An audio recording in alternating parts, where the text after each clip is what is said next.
جو لوگ معرفت حق کا لطف پا لیتے ہیں وہ باطل کی طرف کبھی متوجہ نہیں ہوتے۔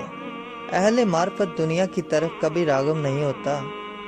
جس اندھے کو روشنی اور اندھیرے کا فرق نظر نہیں آتا، اس کے لیے جنت کی حور اور بدصورت جن برابر ہے۔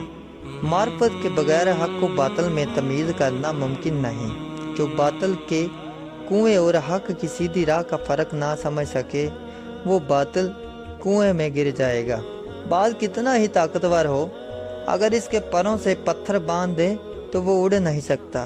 حرص بھی ایک پتھر ہے، یہ انسان کو پرواز نہیں کرنے دیتی۔ اپنی روح کو حرص و ہوس اور شہوت سے اگر پاک کر لو تو تمہاری پرواز آسمانوں تک ہو سکتی ہے۔ اگر کم کھانے کی عادت پیدا کر لو تو تم میں فرشتوں جیسی صفات آ سکتی ہے۔ گناہ گار روح کی مثال وحشی جانور جیسی ہے جو گناہوں کے وزن کی وجہ سے پرواز نہیں کر سکتے۔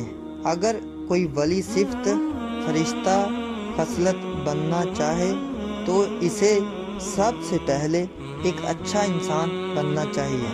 نفس ایک سرکش گھوڑا ہے، اس کی رسیاں کھینچ کر رکھیں تو قابو میں رہتا ہے، اور باگیں ڈھیلی ہوں تو سوار کو گرا دیتا ہے اور خود بھی جہنم رسیدہ ہو جاتا ہے۔